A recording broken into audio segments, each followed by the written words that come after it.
We have over 50 towns of 3,000 or more right here in northern Michigan without an SBC work. Many of these towns have a lost population in them of 70 and 80%. As I work with the churches here in Northwest Baptist Association, I want to help them to be the best evangelists that they possibly can be, and to equip them and to resource them with mission teams. If we're going to change our world today, we're going to have to get rid of all the things that are hindering us. The way that Ken Wilson plans to change the towns and people in his part of Michigan is by starting new churches. Ken is the Director of Missions and a North American missionary. His association has just 15 churches, and most of them have congregations of about 30 people. How are you? From the southern end of the association all the way to Mackinac Island at the far north, Ken has a ready-made list of places where he would like to see new churches planted. There are several things that we could do in Mackinac City because of the tourism that is involved there. But if we could plant a church in Mackinac, we could have a world-impacting church, because many of the people who come to Mackinac Island and Mackinac City to work are from foreign countries. So Rich, are you looking forward to having your new office? It's moving day for the Orchard, a new church start in Traverse City. Rich Ratz is the pastor and church planter. The church is a success story that means a lot to Ken. It's exciting to talk about the Orchard because it was an answer to my prayer. And I have had the privilege of working with Rich, and just the working with the whole church plant has been an exciting adventure. Well, did you see any ways that we could possibly reach into that resource there and reach those people who are out there? The Orchard, just recently constituted as a church, but has 200 people each Sunday and have already baptized more than 70. I mean, we're an infant as a church, and infants are fragile. Infants are very vulnerable. Infants need a lot of things, and yet at the same time, it's been great to have an area missionary that understands that and is a real encourager and a real prayer partner and a source of tangible support as well. How are you guys? Doing good. We're with Liberty Baptist Church. We're Liberty Fest. There are 2 mission teams in the area this week. This team is promoting an upcoming block party. Mission teams are a major tool that Ken can offer his new and existing churches.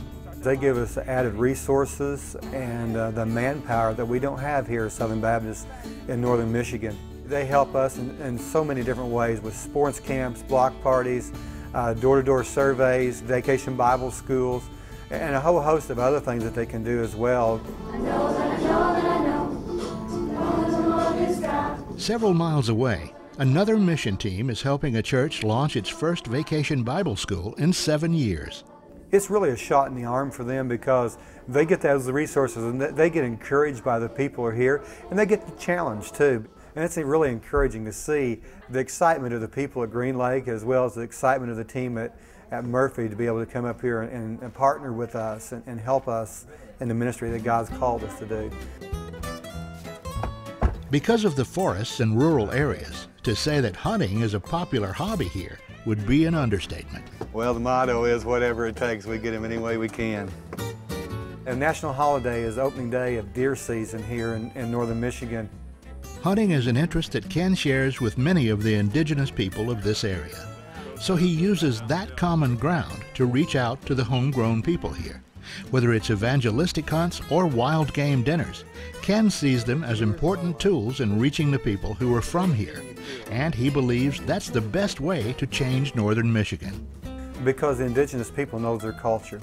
They know their culture better than anybody else does, but they know how the people relate up here, and they know this northern culture. Another reason why it's important to have indigenous people, if they're here because they love northern Michigan. And if we can raise up indigenous people, they have a love for their family and friends that you cannot transplant anywhere else. Here you go. Here's one for Christopher. North American missionary Ken Wilson was called to this corner of Michigan to change it. To change it by starting new churches. To change it by reaching the homegrown people and sending them out. But only through the gifts of Southern Baptists, through their prayers, and through the time and resources of mission teams like these, can Ken fulfill his call. Pray specifically for our pastors here in northern Michigan. Pray that God would use them and that they'd have a fresh touch of God upon their lives and ministry. We know that there's no problem with the harvest, but as laborers going out and working in the field, and we need many laborers here. Pray that God would help us to impact some of our areas who have no gospel witness. And God has put me here and placed me here to evangelize these towns. And not just to evangelize, but also that passage of Scripture says to make disciples. God's called me here to evangelize and to make disciples. So He called me to change my world here in Northwest Michigan.